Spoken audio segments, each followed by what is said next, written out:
Hello guys, welcome to our channel. 25 निधि के बारे में कविता वर्मा को पता चलना। एक लड़की कहती है, यार यह रेवा कितनी बेशर्म है। एक तो इसने कॉलेज में पहले ही दिन इतना बड़ा कांड कर दिया और अब जब रूपाली इसकी मदद करना चाहती है तो वह उसे ही परेशान कर रही है। उद्धरण चिन्ह। दूसरी लड़की उसे रहती है, ये दिखने में तो कितनी सीधी लगती है, कभी सोचा नहीं था इतने सीधे दिखने वाले लोग भी ऐसे होते होंगे। उद्धरण चिन्ह। एक लड़की रहती है, रूपाली कितनी अच्छी बहन है, वह तो बस उन दोनों का ख्याल रखने की कोशिश कर रही है, पर रेवा और रुद्राक्ष को उसकी बिल्कुल भी परवाह नहीं है। उद्धरण चिन्ह। तभी एक लड़की जो उन लड़कियों के पीछे बैठी थी वह उन लड़कियों की तरफ देखकर कहती है, तुम लोग बस एक तरफा बात सुनकर या देखकर यह नहीं कह सकते कि दूसरी तरफ जो शख्स है वह बुरा है। और वैसे भी रुद्राक्ष ने तो रूपाली को टेंशन ना लेने के लिए ही कहा है, और यह भी कहा है कि कल तक सारी प्रॉब्लम सॉल्व हो जाएगी। इसमें तुम लोगों को कहां से लगता है कि रुद्राक्ष और रेवा ने रूपाली को बुली किया हो। उद्धरण चिन्ह। तभी वह लड़कियां पीछे की तरफ देखती है, जहां एक चश्मे वाली लड़की बैठी थी। उसने सिंपल सा कुर्ती और जीन्स पहना हुआ था और साथ में दुपट्टा भी डाल रखा था। उसके गाल थोड़े से चबी थे, वह दिखने में बहुत सुंदर थी, पर उसकी सुंदरता इसके चश्मे और उसके सिंपल लुक के पीछे ढक जाती थी। उस लड़की का नाम अवनी था। वह एक मिडिल क्लास फैमिली की लड़की थी और वह इस कॉलेज में स्कॉलरशिप पर पढ़ाई करती थी। उसके पिता एक छोटे से स्कूल में टीचर थे और माँ एक हाउसवाइफ थी। वही अवनी के पीछे वाली बेंच पर 3 अमीर परिवार की लड़कियां बैठी थी। वैसे तो उन सब अमीर लड़कियों को अवनी इतनी खास पसंद नहीं थी, पर वह लोग उसे नापसंद भी नहीं करते थे क्योंकि अवनी पढ़ने में अच्छी थी और बहुत ही मासूम थी। अवनी की बात सुन वह लड़कियां एक पल के लिए सोच में पड़ जाती है। उन्हें भी समझ में आ रहा था कि अवनी क्या कहने की कोशिश कर रही है। तभी अवनी के पीछे वाली बेंच पर बैठी 3 लड़कियों में से एक लड़की, जिसका नाम सोनल था, वह अवनी की तरफ देखकर कहती है, शायद तुम ठीक कह रही हो, क्लास में सब लोग कुछ ज्यादा ही सोच रहे हैं। वैसे भी रुद्राक्ष और रेवा के पास रूपाली को परेशान करने का कोई भी रीजन नहीं है।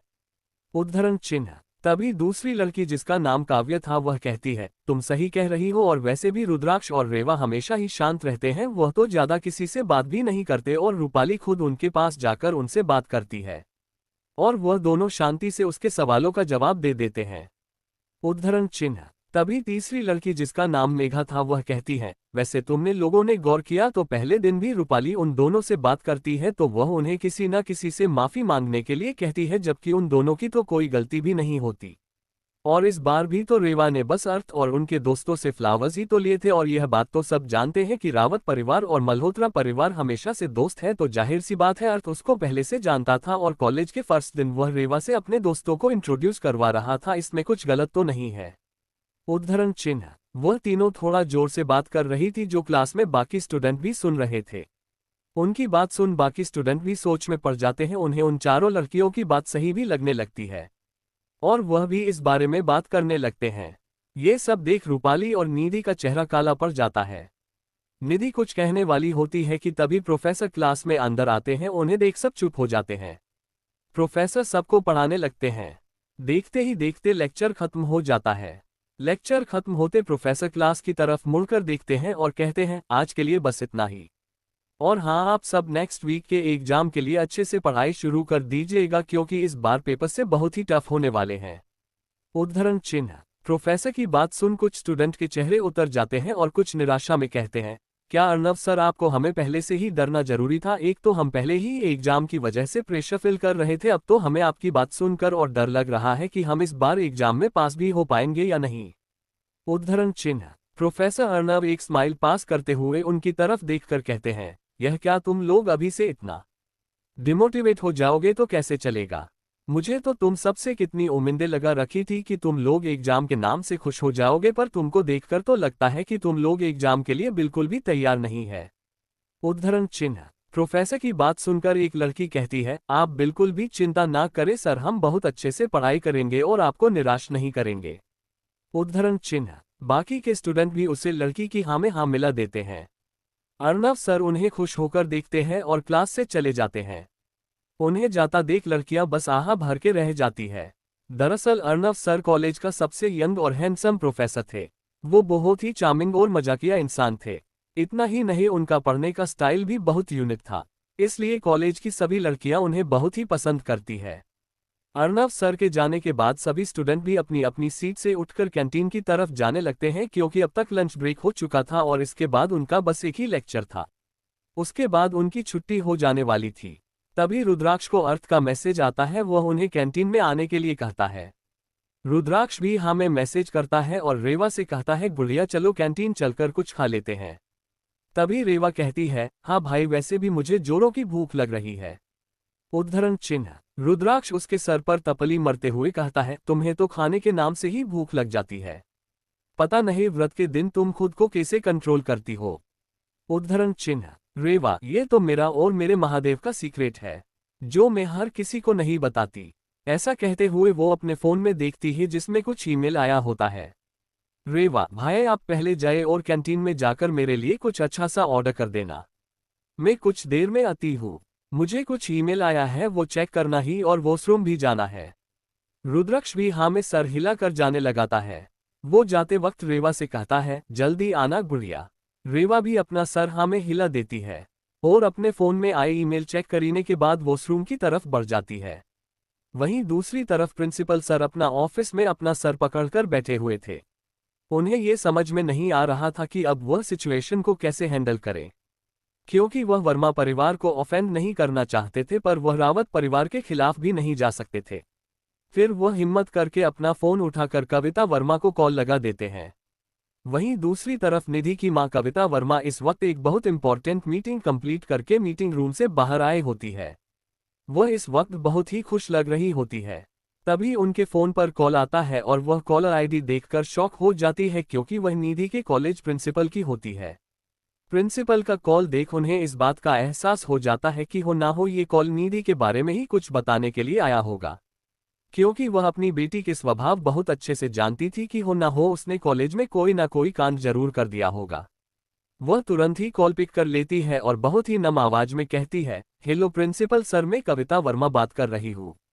आपने आज अचानक से मुझे कॉल किया, क्या निधि के साथ कॉलेज में कोई प्रॉब्लम हुई है?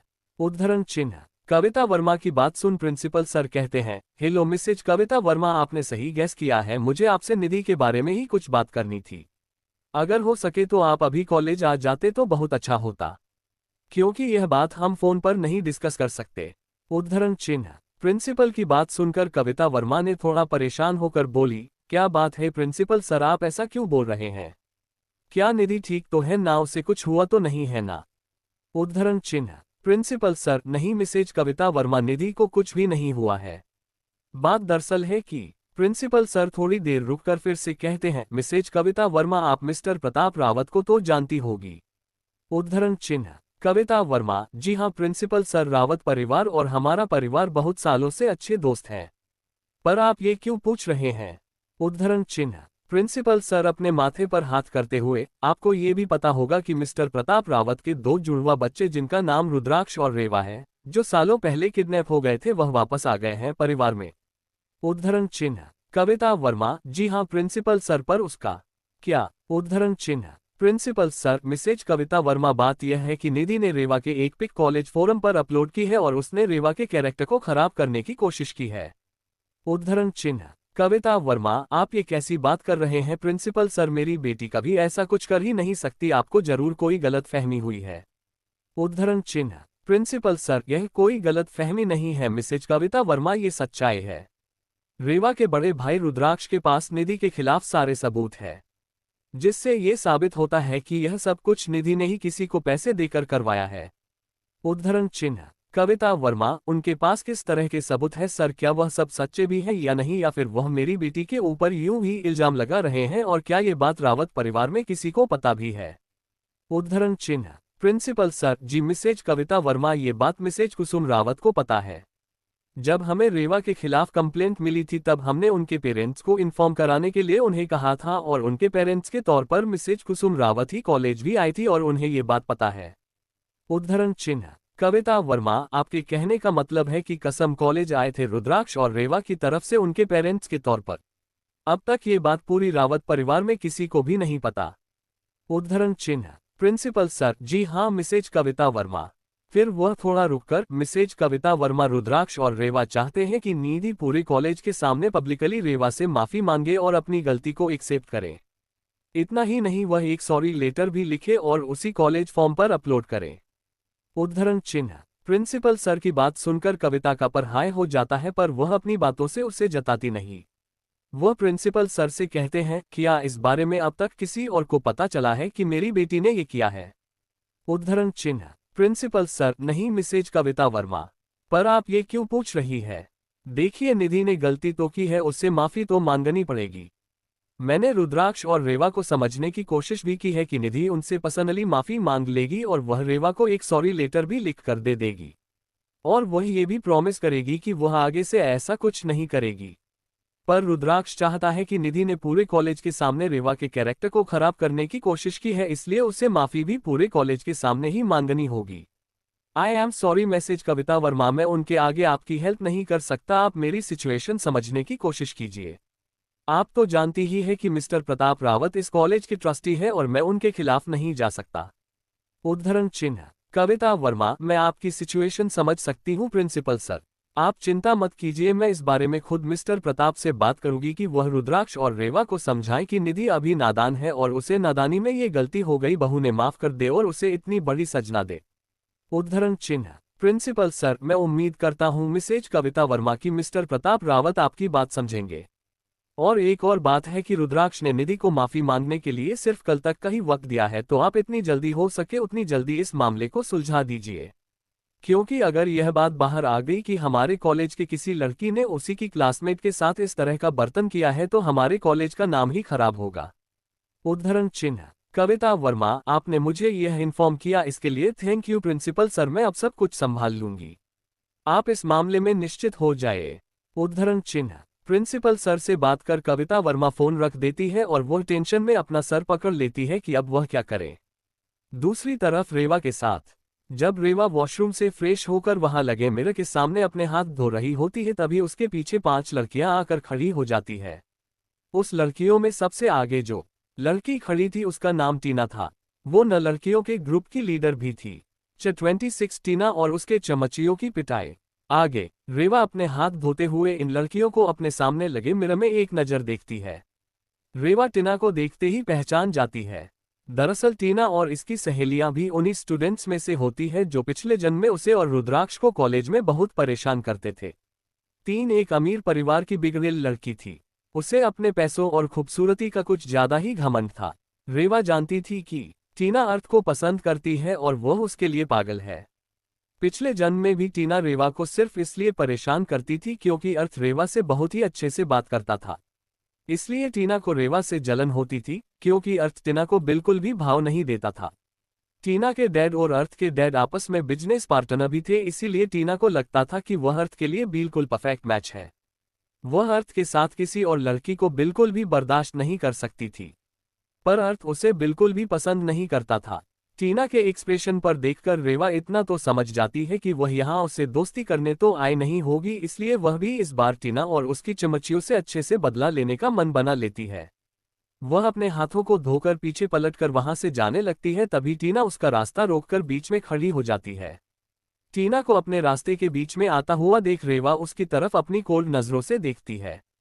टीना की नजरें जैसे ही रेवा की कोल्ड नजरों से मिलती है तो वह एक बार के लिए डर जाती है, पर फिर उसे याद आता है कि यह लड़की उसका कुछ नहीं भी कर सकती, तो वह रेवा को गुस्से में देखने लगती है। तभी तीन के पीछे खड़ी एक लड़की रहती है, तो तुम ही हो वह गवार लड़की जिसने कॉलेज के पहले ही दिन इस कॉलेज के सबसे हैंडसम लड़कों के ग्रुप को पटाने की कोशिश की थी। वैसे मानना पड़ेगा खूबसूरत तो हो तुम। उद्धरण चिन्ह। तभी दूसरी लड़की कहती है, पर क्या है ना, तुम्हें सपने अपनी औकात के हिसाब से देखना चाहिए, तुमने ये सोच भी कैसे लिया कि अर्थ मल्होत्रा लड़का तुम्हें पसंद करेगा। उद्धरण चिन्ह। उन दोनों की बात सुन रेवा कहती है, एक्सक्यूज मी, आप लोगों के कहने का मतलब क्या है? और आप लोग हैं कौन? मैं आपको नहीं जानती, प्लीज मेरा रास्ता छोड़ दो, मुझे यहाँ से जाना है। भले ही आप लोगों को कोई काम धंधा ना हो, पर मेरे पास है, सो एक्सक्यूज मी प्लीज। रेवा की बात सुन एक लड़की उसे कुछ कहने वाली होती है, पर टिन अपना हाथ दिखाकर उसे रोक लेती है और वह रेवा से गुस्से में कहती है, हमें तुमसे मुंह लगाने का कोई ज्यादा शौक नहीं है, हम तो बस यहाँ तो है एक छोटी सी वार्निंग देने आए थे। उद्धरण चिन्ह। टीना की बात सुनकर रेवा अपने चेहरे पर एक तिरछी स्माइल का शांत भाव से कहती है, कैसी वार्निंग? उद्धरण चिन्ह। टीना, ज्यादा कुछ नहीं, बस इतना ही कि अगर तुम इस कॉलेज में अच्छे से रहना चाहते हो तो तुम अर्थ मल्होत्रा से दूर रहोगी।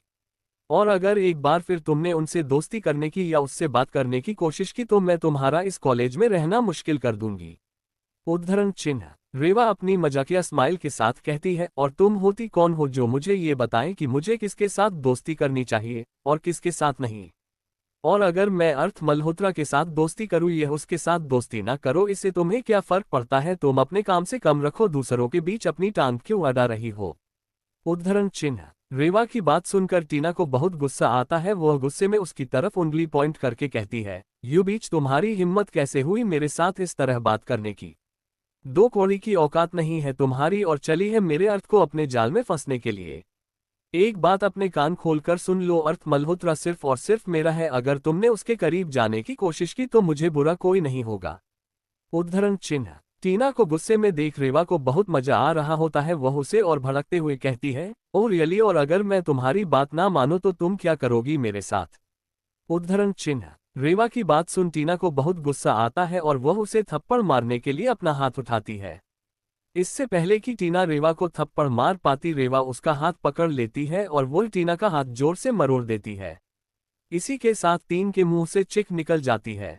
क्योंकि रेवा ने टीना का हाथ बहुत ही जोर से पकड़ा हुआ था, अगर रेवा थोड़ा और ज्यादा जोर लगाती तो शायद तीन का हाथ टूट भी सकता था। रेवा के इस एक्शन से टीना के साथ आए लड़कियां डर जाती है। वही टीना रेवा से गुस्से में कहती है, यू बीच, छोड़ो मेरा हाथ वरना मुझसे बुरा कोई नहीं होगा। तुम जानती नहीं मैं कौन हूं। अगर मैं चाहूं तो 1 मिनट में तुम्हें इस कॉलेज से निकालकर बाहर फेंक सकती हूं। उद्धरण चिन्ह। टीना की बात सुन रेवा झटक कर उसका हाथ छोड़ देती है। रेवा के हाथ छोड़ते ही टीना 2 कदम पीछे हट जाती है और गिरने वाली होती है, पर उसकी चमची या उसे संभाल लेती है। तभी टीना की एक चमची आगे आते हुए कहती है, तुम्हारी हिम्मत कैसे हुई टीना के ऊपर हाथ उठाने की? अब तुम देखो तुम्हारे साथ क्या होता है। इतना कहकर वह लड़की रेवा को थप्पड़ मारने के लिए आगे आती है, पर रेवा उसका भी हाथ पकड़ लेती है और वह उसे एक जोर से थप्पड़ लगा देती है। रेवा का थप्पड़ लगते ही वह लड़की वहीं फर्श पर नीचे गिर जाती है और उसके होठों के कोनों से थोड़ा थोड़ा खून भी निकलने लगता है। उसे तो चक्कर जैसे आने लगते हैं। उसकी एक सहेलियों से संभाल कर खड़ा करती है। वह 5 लड़कियां रेवा को गुस्से और नफरत के साथ घूरने लगती है। वह लड़कियां गुस्से में आकर एक साथ रेवा के ऊपर हमला करने के लिए आगे बढ़ती है, पर रेवा उनके हमलों को ब्लॉक करके उन्हें ही पीट देती है। थोड़ी ही देर में वह 5 वॉशरूम की फर्श पर टूटी हुई हालत में गिरी पड़ी होती है। उनकी टूटी फूटी हालत देख रेवा अपनी मजाकिया स्माइल के साथ कहती है, अगली बार जब मुझसे पंगा लेने आओ तो अपनी यह हालत याद कर लेना, समझे? क्योंकि यह तुम लोगों की पहली गलती थी तो मैं तुम्हें हल्के में ही छोड़ दिया है, पर अगली बार अगर तुम मेरे पास आए तो अंजाम इससे बुरा होगा। ये बात अपने दिमाग में फिट कर लो, समझ में आई मेरी बात? उद्धरण चिन्ह। तभी उन्हें वॉशरूम के डोर के पास से कुछ गिरने की आवाज सुनाई देती है।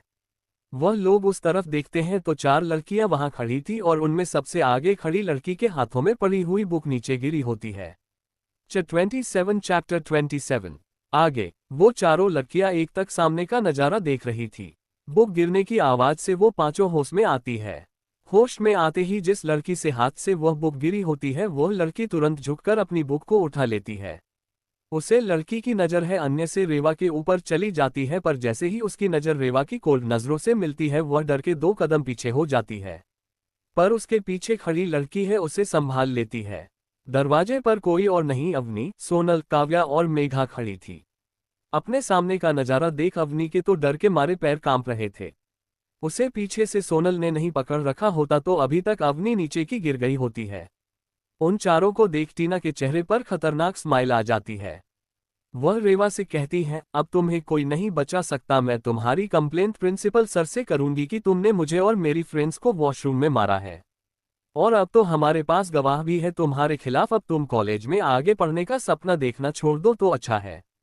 उद्धरण चिन्ह। टीना की बात सुनकर रेवा के आसपास का और बहुत ही कोल्ड होगा और वहां का तापमान अचानक से नीचे गिरने लगा। ये बात वहां खड़ी लड़कियों को भी महसूस हो रही थी। रेवा एक नजर अवनी, सोनल, काव्या और मेघा को देखती है और वह एक पल में अपने भाव बदलकर अपने चेहरे पर मासूमियत लाकर उन्हें डराने के अंदाज में कहती है, क्या तुम लोगों ने ये कुछ भी देखा है? उद्धरण चिन्ह। अवनी तो रेवा के इस रूप को देखकर अपनी आंखें टिमटिमाते हुए रेवा को ही कंफ्यूजन से देखने लगी। उसे तो कुछ समझ में ही नहीं आ रहा था कि वहां हो क्या रहा है, पर उसके पीछे खड़ी लड़कियां सब कुछ समझ रही थी। उन तीनों को भी टीना और उसकी सहेलियां इतनी खास पसंद नहीं थी, क्योंकि वह हमेशा स्कॉलरशिप पर पढ़ने के लिए आए हुए स्टूडेंट को बुली किया करती थी। तभी काव्या तुरंत हरकत में आकर कहती है, नहीं बिल्कुल नहीं, हमने तो यहाँ कुछ भी नहीं देखा। काव्या के इतना कहते ही वह तीनों पीछे पलटकर वहां से जाने लगती हैं। लेकिन अवनी तो अभी भी वहीं पर बहुत बने खड़ी होकर अपनी बड़ी बड़ी टिमटिमाती आंखों से अपने सामने का नजारा देख रही थी है। अवनी को टीना और उसकी सहेलियों का पिटा जाना बहुत अच्छा लग रहा था, क्योंकि कॉलेज के पहले दिन अवनी को भी उन लोगों ने बहुत परेशान किया था। तब सोनल, काव्या और मेघा ने ही उसे बचाया भी था। तभी सोनम पीछे पलटती है और अवनी को भी खींचकर अपने साथ ले जाती है। काव्या की बात सुन रीवा के चेहरे पर तिरछा स्माइल आ जाते हैं और वह टीना को देखकर कहती है, इन्होंने तो यहाँ कुछ भी नहीं देखा और कौन यकीन करेगा कि मैं तुम्हें मारा है, और वैसे भी बोलो मत, वह तुम थी जो पहले मुझसे लड़ाई करने के लिए आई थी और मेरे पास इस बात का प्रूफ भी है। उद्धरण चिन्ह। इतना कहकर वह अपना फोन निकालकर उसमें एक रिकॉर्डिंग ऑन कर देती है। उसे रिकॉर्डिंग में साफ साफ सुनाई दे रहा था कि काव्य रीवा को कॉलेज छोड़कर जाने के लिए और अर्थ से दूर रहने के लिए धमका रही थी। वह रिकॉर्डिंग सुनकर टीना के तो पसीने ही छूट जाते हैं, क्योंकि अगर वह रिकॉर्डिंग प्रिंसिपल को रेवा ने दे दी तो ये साबित हो जाएगा टीना और उसकी चमचियों में रेवा को परेशान करने की कोशिश की है, और रेवा नाम उन लोगों को अपने सेल्फ डिफेंस में पिटा है। वह सभी लड़कियां गुस्से में अपना पैर पटकते हुए वहां से जाने लगती है। जाते हुए टीना रेवा से कहती है, इस बार तो तुम बच गई, पर अगली बार मैं तुम्हें छोड़ूंगी नहीं। रेवा भी स्माइल के साथ उसका जवाब देती है, पहले पकड़ तो लेना, बाद में छोड़ने की बात आती है। रेवा भी फिर वहां से कैंटीन की तरफ चली जाती है। कैंटीन के अंदर जाकर सबसे पहले चारों तरफ नजर दौड़ती है। जब उसे रुद्राक्ष और अर्थ दिखते हैं तो वो उनके पास जाकर बैठ जाती है। रेवा के वहां बैठते ही रुद्राक्ष कोल्ड कॉफी और सैंडविच उसके आगे कर देता है। उसे देखकर रेवा के चेहरे पे प्यारी सी स्माइल आ जाती है और वह सैंडविच खाते हुए रुद्राक्ष से कहती है, थैंक यू भाई। उद्धरण चिन्ह। रुद्राक्ष उसे देखकर ना में अपना सर हिला देता है। उसे देखकर अर्थ कहता है, अरे वह तुम्हें आने में इतना टाइम क्यों लग गया, क्या किसी ने तुम्हें परेशान तो नहीं किया ना रास्ते में? उद्धरण चिन्ह। रेवा, बिल्कुल भी नहीं भाई, भला मुझे कौन परेशान करेगा। उद्धरण चिन्ह। वैभव, वह क्या है नरेगा, हमारे अर्थ भाई की कुछ ज्यादा ही कॉलेज है, और आज कॉलेज फोरम पर हम सबकी जो फोटो अपलोड हुई थी उसकी वजह से हमें थोड़ा सा डर लग रहा था कि कोई तुम्हें परेशान करने ना आए। वैभव डायरेक्टली तो नहीं कहता, पर उसका इशारा टीना की तरफ ही था। प्लेटिना को तो रेवा पहले ही ठिकाने लगा चुकी होती है, बस एक स्माइल उनको पास कर देती है और आगे कुछ नहीं कहती। तभी लंच ब्रेक खत्म होने की बेल बज जाती है। बाकी सब ने तो अपना खाना पहले ही खा लिया था, पर रेवा के देर के आने की वजह से उसका थोड़ा सा बाकी रह गया था, वह भी जल्दी जल्दी उसे कंप्लीट कर लेती है। फिर वह सब अपने अपने क्लास के लिए निकल जाते हैं। देखते ही देखते हैं बाकी के लेक्चर भी कंप्लीट हो जाते हैं और उनकी कॉलेज खत्म हो जाती है। वह लोग कॉलेज के बाहर आते हैं तो ड्राइवर उन्हें करके साथ कॉलेज के गेट पर ही मिलता है। वह कार में बैठकर वहां से घर के लिए चले जाते हैं। रीवा कॉलेज में आज बहुत थक गई थी तो वह घर में ही सो जाती है, लेकिन रुद्राक्ष अपना लैपटॉप निकालकर उस पर कुछ काम करने लगता है। वह ड्राइवर को कर थोड़ी धीरे चलने के लिए कहता है, क्योंकि वह नहीं चाहता था कि रेवा की नींद डिस्टर्ब हो। उन्हें आज घर पहुंचने में 1.5 घंटा लग जाता है। ड्राइवर कर घर के बाहर लाकर खड़ा करता है। वह पीछे पलटकर रुद्राक्ष को कहता है, रुद्राक्ष बाबा, हम घर पहुंच गए। रुद्राक्ष अपना सर लैपटॉप से बाहर निकलता है और ड्राइवर की तरफ एक प्यारी सी स्माइली के साथ देखकर कहता है, जी काका। फिर रुद्राक्ष देव को जगाता है और कहता है, उठो रेवा, हम घर पहुंच गए, चलो अंदर चलो, तुम बाकी का अपने कमरे में जाकर सो लेना। उद्धरण चिन्ह। उसकी आवाज से रेवा उठ जाती है और वह भी गाड़ी से उतरकर घर के अंदर जाने लगती है। रुद्राक्ष भी उसके पीछे पीछे अंदर जाता है। जब वह लोग अंदर पहुंचते हैं तो घर के सभी परिवार वालों को हॉल में बैठा देखते हैं। उसी के साथ वहां पर एक अनजान औरत बैठी होती है और निधि उसके बगल में अपना सर झुका है वहां खड़ी मिलती है। 28 कविता वर्मा का रावत मेंशन पहुंचना। आगे रुद्राक्ष और रेवा जैसे ही हाल के अंदर इंटर होते हैं, सभी लोगों की नजरें उन दोनों पर चली जाती है। इस वक्त हाल में राजेंद्र जी और रुक्मणी जी बीच में रखे सोफे पर बैठे होते हैं। रुक्मणी जी के बगल में वह अनजान औरतों बैठी होती है। उस औरत की आंखों में आंसू और चेहरे पर शर्मिंदगी के भाव थे। वही रुक्मणी जी ने उसका का हाथ अपने हाथ में ले रखा था और वह उसे किसी बात के लिए सांत्वना दे रही थी। वहीं दूसरे सोफे पर वैशाली जी, रूपाली और आकाश बैठे हुए थे और एक सोफे पर कुसुम जी अकेले बैठी हुई थी। कुसुम जी के चेहरे पर इस वक्त नाराजगी और गुस्से के मिले जुले भाव थे। इस वक्त परिवार में से महेंद्र जी और प्रताप जी घर पर नहीं थे क्योंकि वह ऑफिस गए हुए थे और मही स्कूल से लौटी नहीं थी। जैसे ही रुद्राक्ष और रेवा उन लोगों के पास पहुंचते हैं वैसे ही राजेंद्र जी अपना गला साफ करते हुए उन्हें कहते हैं, अरे रुद्राक्ष रेवा तुम दोनों आ गए। हम तुम दोनों का ही इंतजार कर रहे थे। आओ और बैठो, हमें तुम दोनों से कुछ बात करनी है। उनकी बात सुनकर रुद्राक्ष और रेवा कुसुम जी के बगल में जाकर बैठ जाते हैं। रुद्राक्ष जी, कहिए दादाजी आपको हमसे क्या बात करनी थी। रुद्राक्ष ने यह बात सिर्फ फॉर्मेलिटी के लिए पूछी थी, क्योंकि असल में तो वह जान गए थे कि दादाजी को उनसे क्या बात करनी है। रुद्राक्ष रेवत जैसे ही घर के अंदर आए उन्होंने सजन औरत को पहचान लिया था। वह औरत कोई और नहीं बल्कि निधि की मां कविता वर्मा थी। राजेंद्र जी अपने हाथों से वहां बैठी कविता वर्मा की तरफ इशारा कर कर कहते हैं, बच्चों तुम पहले इसे मिलो, ये कविता वर्मा है, निधि की मां। उन्हें देख रुद्राक्ष और रेवा अपने दोनों हाथ छोड़कर उनकी तरफ देखते हैं और उन्हें नमस्ते कहते हैं। मैं जानती हूं दोस्त कि इस औरत को इतनी रिस्पेक्ट देने की कोई जरूरत है नहीं, पर क्या है कुछ चीज हमारे इंडियन कल्चर में करने पड़ता है ना, बस इसीलिए रुद्राक्ष प्रेम की सिर्फ फॉर्मेलिटी के लिए उन्हें नमस्ते करते हैं। कोष्टक। तभी रुक्मणी जी उनसे कहती हैं, कविता मेरी बहुत अच्छी सहेली की बेटी भी है और तुम्हारी बुआ मालिनी की फ्रेंड भी है। रुक्मणी जी की बात सुन रुद्राक्ष और रेवा हाँ में अपना सर हिला देते हैं और वहां खड़ी निधि की तरफ अपनी नजरें घुमाकर देखते हैं। निधि इस वक्त बहुत ही दयनीय लग रही थी।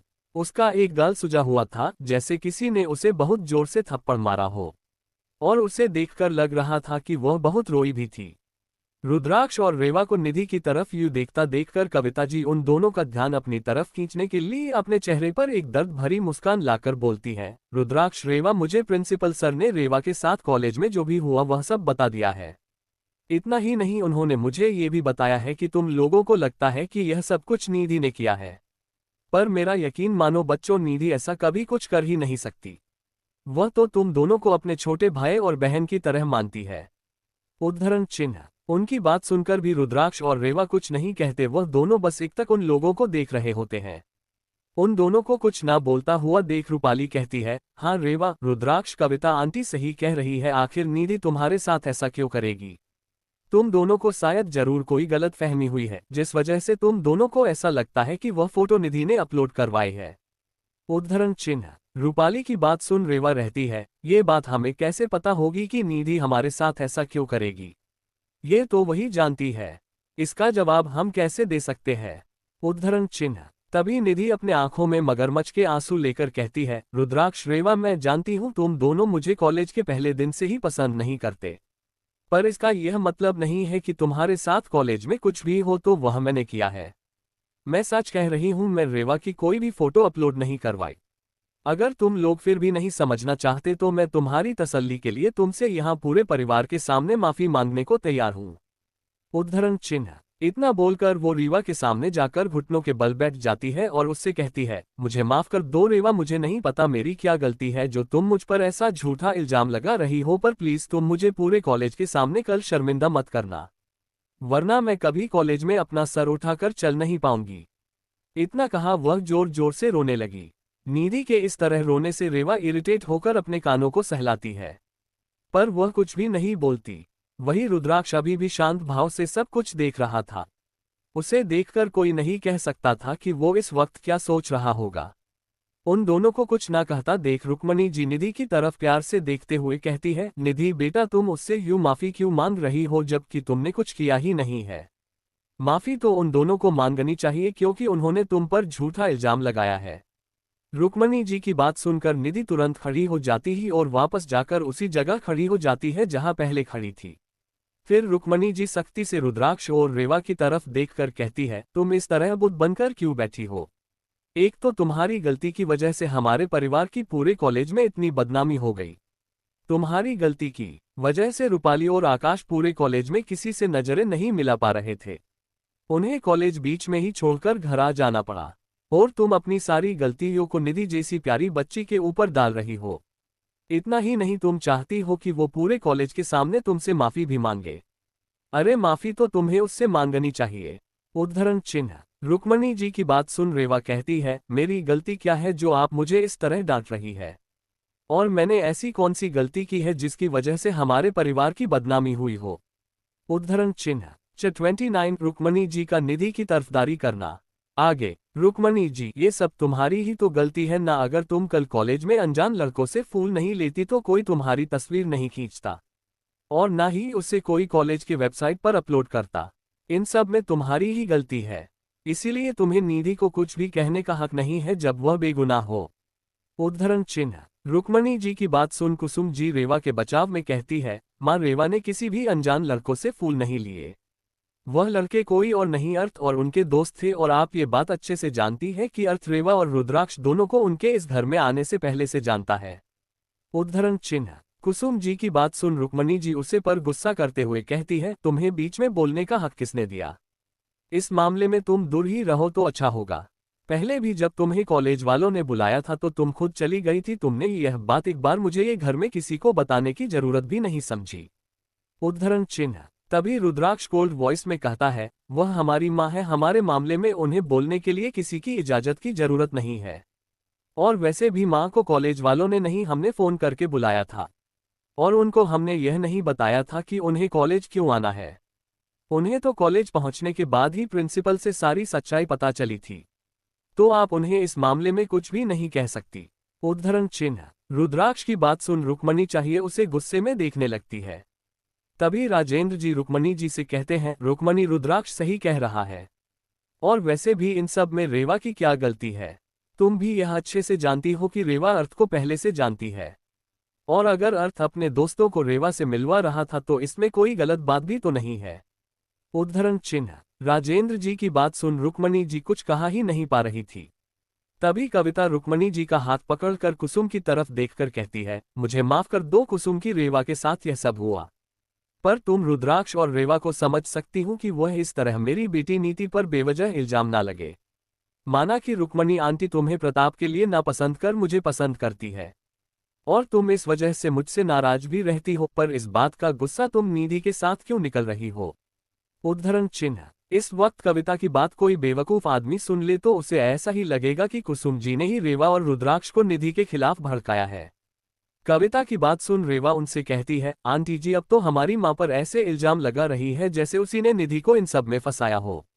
उद्धरण चिन्ह। रुद्राक्ष, आपकी जानकारी के लिए बता दे कि हमारे पास निधि के खिलाफ सारे सबूत हैं, जिससे ये साबित होता है कि वह निधि ही थी जिसे रेवा की वह तस्वीर कॉलेज फोरम पर अपलोड करवाई थी। उद्धरण चिन्ह। कविता वर्मा, बेटा तुम ये कैसे कह सकते हो कि वह सारे सबूत सच्चे ही हो? ये भी तो हो सकता है कि जिससे तुम लोगों को वह सब सबूत दिए हैं वह तुमसे झूठ भी तो बोल रहा हो। तुम इस तरह किसी अनजान पर भरोसा कर अपने परिवार के लोगों पर ही शक नहीं कर सकते। उद्धरण चिन्ह। रेवा, माफ करना आंटी जी, पर आपको शायद कोई गलतफहमी हुई है। आप हमारे परिवार के सदस्य नहीं है, और हमारे लिए आपकी बेटी उतनी ही अनजान है जितना हमारे लिए हमारी क्लास के दूसरे क्लासमेट्स है। हम बस एक क्लास में पढ़ते हैं और एक दो बार से ज्यादा बात भी नहीं हुई है हमारी, तो हम उस पर इतनी आसानी से भरोसा कैसे कर सकते हैं? उद्धरण चिन्ह। रेवा की बात सुन रुक्मणी जी गुस्से से कहती है, तुम्हारी हिम्मत कैसे हुई कविता से इस तरह बात करने की? वह तुम्हारी आंटी है, और रही बात निधि की तो मुझे उस पर पूरा यकीन है कि उसने ऐसा कुछ नहीं किया है। तो घर के बड़े होने के नाते मैं यह फैसला लेती हूँ कि निधि तुमसे कॉलेज में कल सबके सामने माफी नहीं मांगेगी, और तुम लोग इस मामले को अब और लंबा नहीं खींचोगे। जो हो गया वह हो गया, तुम्हारे इस मामले को लंबा खींचने से हमारे ही परिवार की बदनामी होगी। उद्धरण चिन्ह। रुक्मणी जी की बात सुन रुद्राक्ष अपनी कोल्ड वॉइस में कहता है, तो आपके कहने का यह मतलब है कि रेवा की जो फोटो अपलोड हुई उसमें निधि का कोई हाथ नहीं है, यही ना?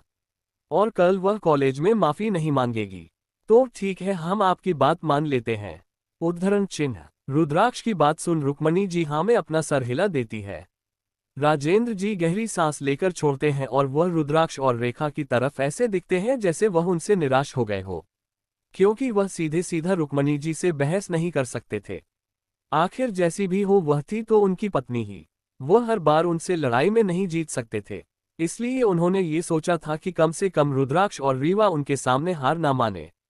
तभी रुद्राक्ष कहता है, पर हम ये बात नहीं मानने वाले कि हम इस मामले को लंबा नहीं खींचेंगे, क्योंकि यहाँ बात अब सिर्फ इस परिवार के इज्जत की नहीं पर मेरी बहन के चरित्र की भी हो रही है, और मैं यूं ही तो हाथ पर हाथ धरे बैठा तो नहीं रह सकता, इसलिए मैं अब लीगल एक्शन लेने वाला हूं और आप इसमें मुझे नहीं रोक सकती। उद्धरण चिन्ह। रुद्राक्ष की बात सुनकर राजेंद्र जी के चेहरे पर एक अलग ही चमक आ जाती है। उसे अब समझ में आ गया था कि रुद्राक्ष और वह इतनी जल्दी अपने हथियार डाल दे उंगली से नहीं है, इसलिए वह निश्चित होकर वहां बैठकर आगे का तमाशा देखने लगे। वही कुसुम जी, जो रुद्राक्ष के पहले वाली बात सुनकर थोड़ा चिंतित हो गई थी, वह भी आप निश्चित हो गई। नहीं, रुद्राक्ष की बात सुन कविता, निधि और रूपाली के चेहरे पीले पड़ गए। वही रुक्मणी जी, वैशाली और आकाश तो उन्हें आश्चर्य से देखने लगे। चौथी, रुद्राक्ष का कमिश्नर देशमुख को कॉल करना। तभी निधि अपनी कप कपाती 27 चैप्टर 27। आगे वो चारों लड़कियां एक तक सामने का नजारा देख रही थी। बुक गिरने की आवाज से वो पांचों होश में आती है। होश में आते ही जिस लड़की से हाथ से वह बुक गिरी होती है, वह लड़की तुरंत झुककर अपनी बुक को उठा लेती है। उसे लड़की की नजर है अन्य से रेवा के ऊपर चली जाती है, पर जैसे ही उसकी नजर रेवा की कोल्ड नजरों से मिलती है, वह डर के 2 कदम पीछे हो जाती है। पर उसके पीछे खड़ी लड़की है, उसे संभाल लेती है। दरवाजे पर कोई और नहीं, अवनी, सोनल, काव्या और मेघा खड़ी थी। अपने सामने का नजारा देख अवनी के तो डर के मारे पैर कांप रहे थे। उसे पीछे से सोनल ने नहीं पकड़ रखा होता तो अभी तक अवनी नीचे की गिर गई होती है। उन चारों को देख टीना के चेहरे पर खतरनाक स्माइल आ जाती है। वह रेवा से कहती है, अब तुम्हें कोई नहीं बचा सकता, मैं तुम्हारी कंप्लेंट प्रिंसिपल सर से करूंगी कि तुमने मुझे और मेरी फ्रेंड्स को वॉशरूम में मारा है। और अब तो हमारे पास गवाह भी है तुम्हारे खिलाफ। अब तुम कॉलेज में आगे पढ़ने का सपना देखना छोड़ दो तो अच्छा है। उद्धरण चिन्ह। टीना की बात सुनकर रेवा के आसपास का और बहुत ही कोल्ड होगा और वहां का तापमान अचानक से नीचे गिरने लगा।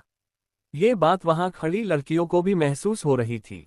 रेवा एक नजर अवनी, सोनल, काव्या और मेघा को देखती है और वह एक पल में अपने भाव बदलकर अपने चेहरे पर मासूमियत लाकर उन्हें डराने के अंदाज में कहती है, क्या तुम लोगों ने ये कुछ भी देखा है? उद्धरण चिन्ह। अवनी तो रेवा के इस रूप को देखकर अपनी आंखें टिमटिमाते हुए रेवा को ही कंफ्यूजन से देखने लगी।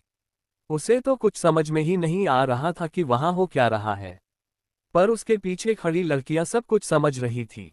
उन तीनों को भी टीना और उसकी सहेलियां इतनी खास पसंद नहीं थी, क्योंकि वह हमेशा स्कॉलरशिप पर पढ़ने के लिए आए हुए स्टूडेंट को बुली किया करती थी। तभी काव्या तुरंत हरकत में आकर कहती है, नहीं, बिल्कुल नहीं, हमने तो यहाँ कुछ भी नहीं देखा। काव्या के इतना कहते ही वह तीनों पीछे पलटकर वहां से जाने लगती हैं। लेकिन अवनी तो अभी भी वहीं पर बहुत बने खड़ी होकर अपनी बड़ी बड़ी टिमटिमाती आंखों से अपने सामने का नजारा देख रही थी है। अवनी को टीना और उसकी सहेलियों का पिटा जाना बहुत अच्छा लग रहा था, क्योंकि कॉलेज के पहले दिन अवनी को भी उन लोगों ने बहुत परेशान किया था। तब सोनल, काव्या और मेघा ने ही उसे बचाया भी था। तभी सोनम पीछे पलटती है और अवनी को भी खींचकर अपने साथ ले जाती है। काव्या की बात सुन रीवा के चेहरे पर तिरछा स्माइल आ जाते हैं और वह टीना को देखकर कहती है, इन्होंने तो यहाँ कुछ भी नहीं देखा और कौन यकीन करेगा कि मैं तुम्हें मारा है, और वैसे भी बोलो मत, वह तुम थी जो पहले मुझसे लड़ाई करने के लिए आई थी और मेरे पास इस बात का प्रूफ भी है। उद्धरण चिन्ह। इतना कहकर वह अपना फोन निकालकर उसमें एक रिकॉर्डिंग ऑन कर देती है। उसे रिकॉर्डिंग में साफ साफ सुनाई दे रहा था कि काव्य रीवा को कॉलेज छोड़कर जाने के लिए और अर्थ से दूर रहने के लिए धमका रही थी। वह रिकॉर्डिंग रुद्राक्ष उसकी बात का कोई भी जवाब नहीं देता। वही बाकी सब रुद्राक्ष को कंफ्यूजन में देखने लगते हैं। तभी रेवा उसके तरफ देखकर कहती है, तुम्हारा और बाकी सब का कहना है कि मेरी अर्थ भाई और उनके दोस्तों के साथ वाली फोटो तुमने अपलोड नहीं करवाई है और कोई तुम्हें फंसाने की कोशिश कर रहा है। उद्धरण चिन्ह। रेवा की बात सुनकर रुक्मणी जी कहती है, हाँ, यही हुआ है, पर इस बात को दोहराने से क्या साबित होता है? उद्धरण चिन्ह। रेवा, इससे ये साबित होता है कि भले ही निधि ने ये सब नहीं किया, मगर किसी ने तो किया है ना, तो बस हम उस इंसान का पता लगाना चाहते हैं और इसमें आप ही का फायदा है।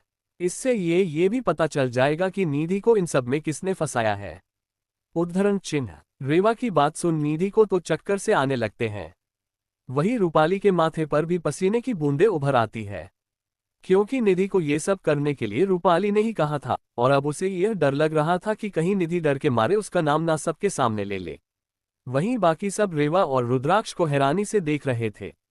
उन सबकी नजरों को इग्नोर कर रेवा रुद्राक्ष की तरफ देखकर कहती है, भाई आप ना अभी के अभी पुलिस अंकल को कॉल करके सारी बात बता दो और उनसे कहना कि वह जल्द से जल्द उसे मुजरिम को पकड़कर लॉकअप में डाल दे और उनसे कहना कि जब वो मुजरिम पकड़ा जाए तो उसके डंडों से पिटाई करे। रेवा की बात सुनकर रुद्राक्ष अपना फोन निकालकर उसमें किसी को फोन करने के लिए नंबर ढूंढने लगा। रेवा ने ये सब कुछ बहुत ही मासूमियत से कहा था, पर उसकी बात सुन निधि और कविता जी की तो सांसें ही थम जाती है।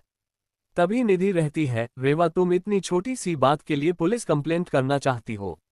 ये भी तो हो सकता है कि यह हमारे कॉलेज में से ही किसी ने तुम्हारे साथ छोटा सा मजाक किया हो।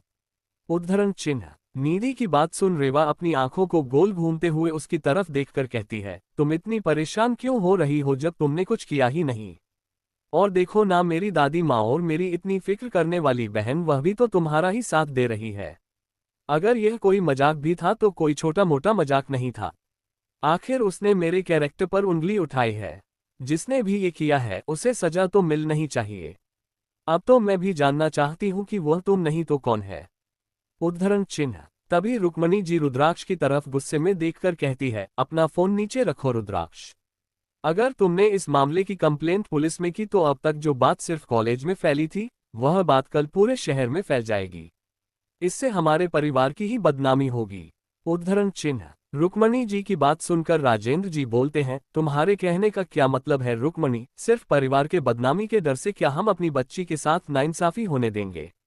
उद्धरण चिन्ह। राजेंद्र जी की बात सुन रुक्मणी एक बार के लिए चुप हो जाती है, पर तभी कविता उन्हें मनाने की कोशिश करते हैं। वो कहती है, नहीं अंकल जी, बात सिर्फ बदनामी की नहीं है। इस वक्त यह बात सिर्फ कॉलेज में ही सबको पता है और हम उससे आसानी से धाबा अभी दबा सकते हैं। कॉलेज में हम अनाउंस कर देंगे कि रेवा के खिलाफ जो बात फैलाई गई थी वह झूठी है, तो ये बात वहीं पर खत्म हो जाएगी। लेकिन अगर यह बात कल को पूरे शहर में पता चल गई तो चाहे गलती किसी का भी हो, सब रेवा को ही गलत समझेंगे। बाद में हम लोग चाहे सबको कितनी भी एक्सप्लेन दे दे, पर सब रेवा के करैक्टर पर ही उंगली उठाएंगे क्योंकि वह एक लड़की है। उद्धरण चिन्ह। कविता की बात सुन रुद्राक्ष अपने गुस्से भरी नजरों से उन्हें देखते हुए कहता है, हमारे घर के मामलों में आपसे किसी ने राय नहीं मांगे हैं आंटी जी। और रही बात मेरी बहन के करैक्टर पर उंगली उठाने की, तो उतनी किसी में हिम्मत नहीं जो रुद्राक्ष रावत की बहन की तरफ उंगली उठा सके।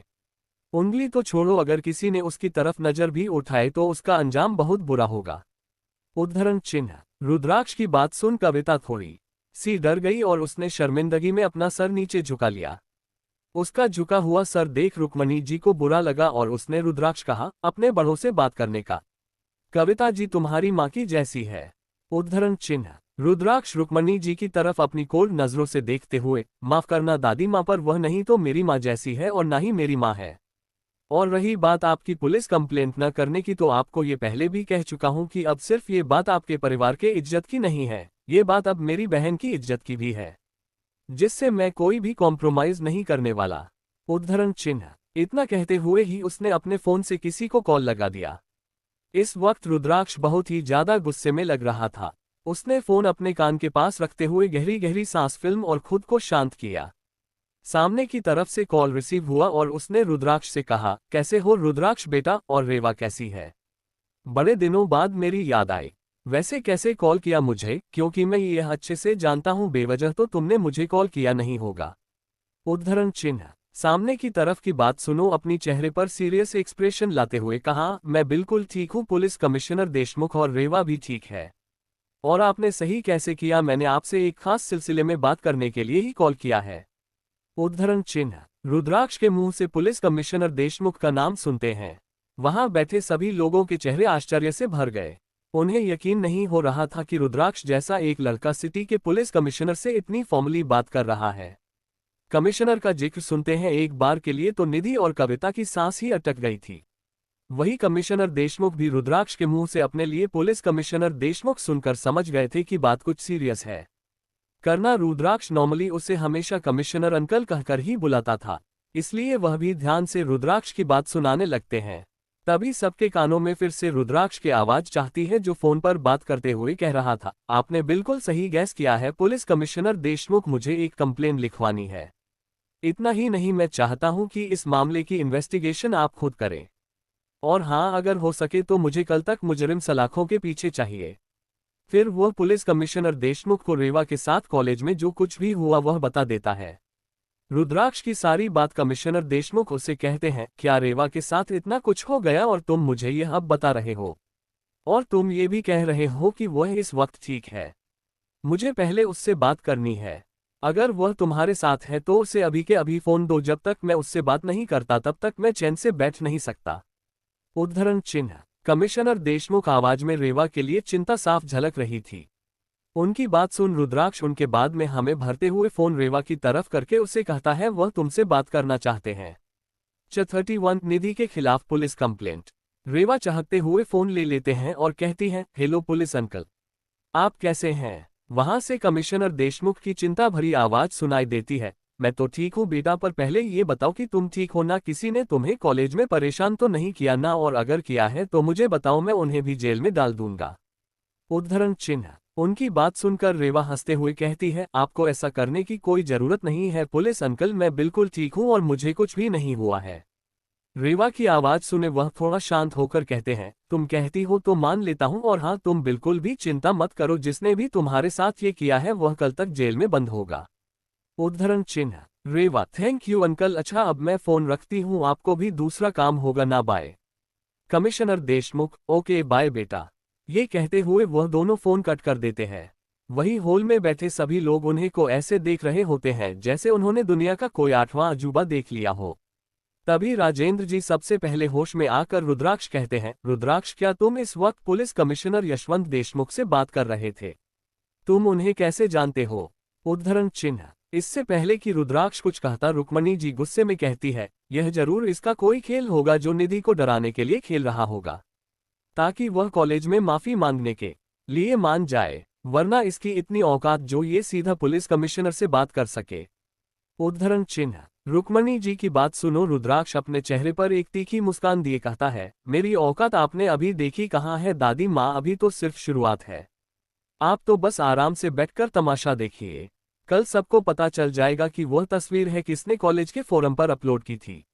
उद्धरण चिन्ह। फिर वह थोड़ी देर बाद रुककर निधि की तरफ देखकर कहता है, हमें ये बात नहीं पता थी कि तुम्हारी फैमिली और हमारी फैमिली आपस में दोस्त है, पर फिर भी तुम हमारी कजिन सिस्टर की दोस्ती, इसलिए मैंने तुम्हें आसानी से माफ कर देने का फैसला किया था कि अगर तुम कॉलेज में सबके सामने माफी मांगोगे तो हम तुम्हें तुम्हारी इस गलती के लिए माफ कर देंगे।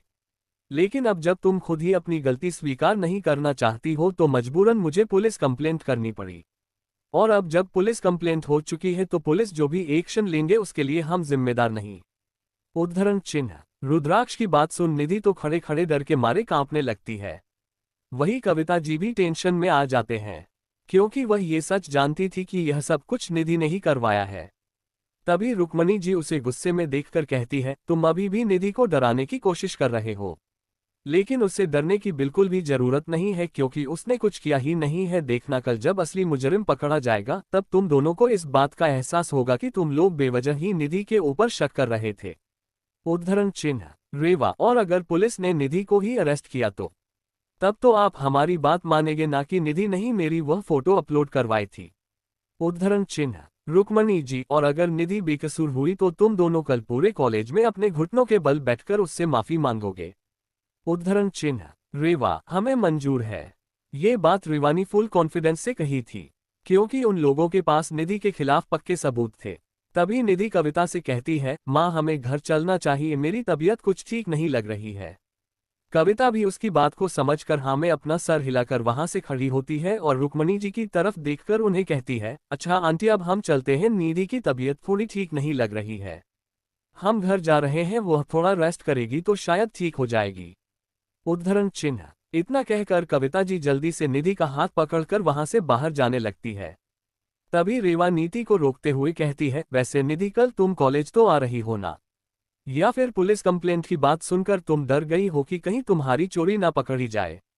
उद्धरण चिन्ह। रेवा की बात सुनकर कविता जी लखड़ाती आवाज में कहती है, मेरी बेटी किसी से डरती नहीं है और उसने कुछ किया ही नहीं है तो फिर डर कैसा? उद्धरण चिन्ह। रेवा, ये तो अच्छी बात है आंटी जी, कल आप अपनी बेटी को कॉलेज जरूर भेजिएगा। Okay bye. इतना कह वह अपना हाथ हिला देती है। इस वक्त रेवा के चेहरे पर एक तीजन स्माइल थी। उसकी स्माइल से कविता जी चिढ़ जाती है और निधि का हाथ पकड़कर उसे घसीटते हुए वहां से लेकर चली जाती है। उन दोनों को जाता देख रुद्राक्ष अपनी जगह से अंगड़ाई लेते हुए खड़ा होता है और कहता है, अब अगर ये तमाशा खत्म हो गया हो तो हम अपने कमरे में चलते हैं। उद्धरण चिन्ह। तभी कुसुम जी रुद्राक्ष और रेवा को रोक कर कहती है, हाँ बिल्कुल, वैसे भी आज बहुत कुछ हो गया है, तुम दोनों थक भी गए होंगे। फिर उन्हें अचानक से कुछ याद आता है और वह कहती है, अरे हाँ बच्चों, एक मिनट जरा रुको। उद्धरण चिन्ह। कविता जी की बात सुनो रुद्राक्ष और रेवा वहां रुकते हैं और उनकी तरफ देखने लगते हैं। तभी कुसुम जी कहती हैं, हमने इस संडे तुम लोगों के लिए पार्टी रखी है, तो तुम लोग उसे पार्टी में क्या पहनने वाले हो? अगर तुम लोग मुझे वह अभी बता दोगे तो मैं उसके हिसाब से तुम लोगों के लिए कपड़े डिजाइन करवा दूंगी। और क्या तुम लोगों को पार्टी में कोई खास थीम ऐड करवानी है या फिर मैं अपने हिसाब से ही उसकी तैयारी करूं? उसकी बात सुनकर रुद्राक्ष उनसे कहता है, माँ पार्टी की थीम के बारे में तो हमें नहीं पता, पर हम कुछ अपने फ्रेंड्स को बुलाना चाहते हैं, तो आप हमें भी कुछ इनविटेशन कार्ड दे देना जो हम उन्हें दे पाए। और रही बात हमारे कपड़ों की तो आप उसकी भी चिंता मत कीजिए, हम खुद ही मैनेज कर लेंगे। रुद्राक्ष की बात सुन कुसुम जी कहती है, ठीक है, जैसा तुम दोनों चाहो। उद्धरण चिन्ह। तभी राजेंद्र जी कुछ कहने के लिए अपना गला साफ करते हैं, पर इससे पहले कि वह कुछ कहते दरवाजे से मही की आवाज सुनाई देती है, परी भाई। वह ये कहते हुए दौड़कर आकर रेवा से लिपट जाती है। वह बहुत तेज तेज रो रही थी। मही को इस तरह रोता देख रेवा, रुद्राक्ष और कुसुम जी तीनों परेशान हो गए। वही राजेंद्र जी के चेहरे पर भी चिंता की लकीरें झलकने लगी। 32 निधि का सचाया सबके सामने आ गए। मही को रोता हुआ देख कुसुम जी उससे पूछती है, क्या हुआ बेटा, आप रो क्यों रही हो?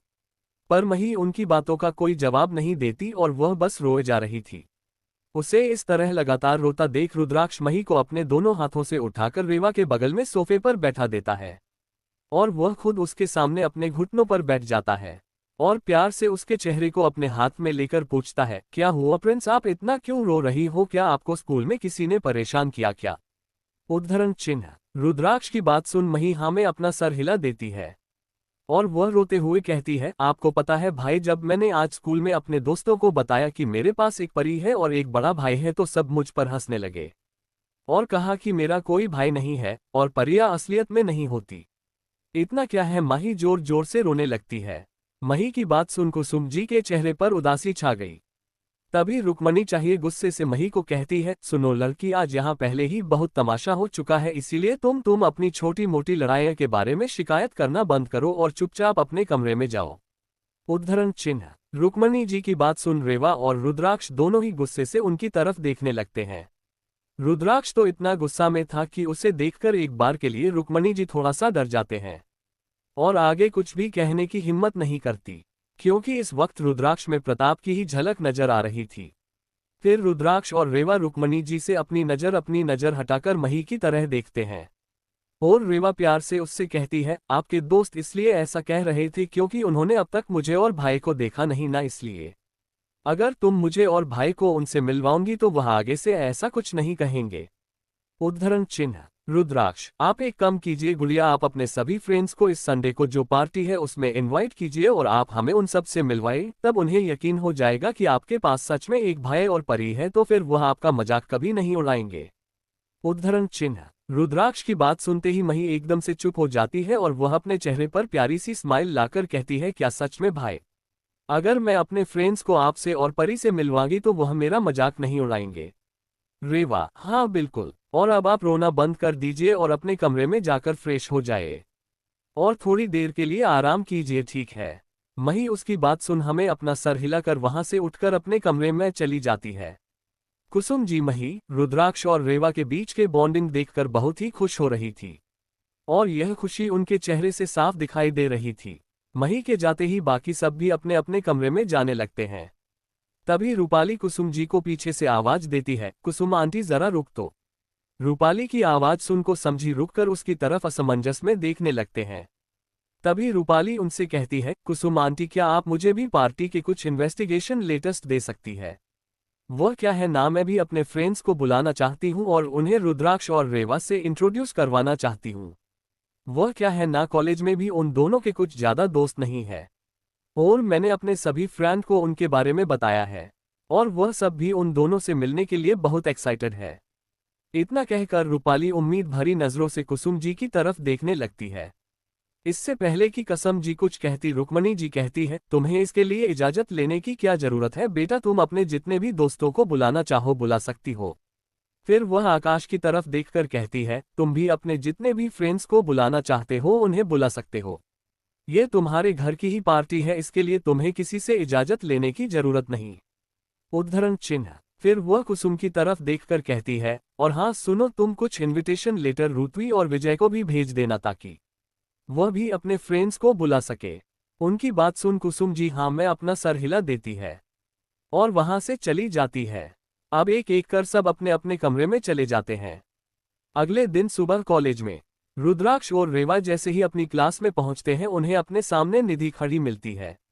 इस वक्त उसका सर नीचे की तरफ झुका हुआ था। इस वक्त रूपाली भी उसके पास ही खड़ी होती है। उन दोनों को वहां खड़ा देखकर रुद्राक्ष और रेवा उनके साइड से अपने बेंच पर जाने लगते हैं। तभी निधि ठीक रेवा के सामने आकर खड़ी हो जाते हैं और उन्हें रोकते हुए कहती है, आई एम सॉरी रेवा। निधि की बात सुनकर रुद्राक्ष और रेवा दोनों ही उसके चेहरे की तरफ देखते हैं। निधि को देखकर साफ लग रहा था कि वह पूरी रात सोए नहीं है और सिर्फ रोती रही है। इस वक्त उसकी आंखों में डर साफ नजर आ रहा था। निधि की बात सुन रेवा उसे कहती है, तुम मुझे किस बात के लिए सॉरी बोल रही हो निधि। रेवा का सवाल सुन निधि एक बार के लिए चौंक जाती है, पर फिर वह अपने नजर नीचे झुका लेती है और रोने लगती है। तभी रूपाली निधि का हाथ पकड़कर रेवा से कहती है, रेवा अब इतना भी कठोर मत बनो। तुम भी जानती हो कि वह किस बात के लिए माफी मांग रही है। उससे बस एक छोटी सी गलती ही तो हुई है। तुम उसके लिए उसे इस तरह से टॉर्चर नहीं कर सकती।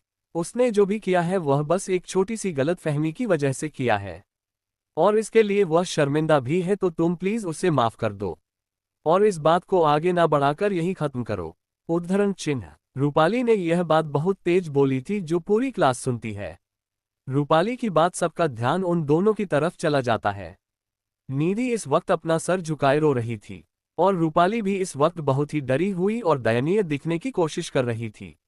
उन दोनों की इस हालत को देखकर और रूपाली की बातों को सुनकर ऐसा लग रहा था जैसे रेवा उन दोनों को परेशान कर रही है और बेवजह ही उनसे माफी मंगवा रही है। रेवा रूपाली की चाल को अच्छे से समझ चुकी थी कि वह अभी भी रेवा को सबके सामने बुरा और खुद को अच्छा साबित करना चाहती है और उसकी यह चाल कामयाब भी होती हुई भी नजर आ रही थी। पर रेवा ने अपनी कोल्ड आवाज में पलटवार करते हुए कहा, सिर्फ एक छोटी सी गलती। हाँ वैसे सही कहा आपने, ये बस एक छोटी सी गलती ही तो है।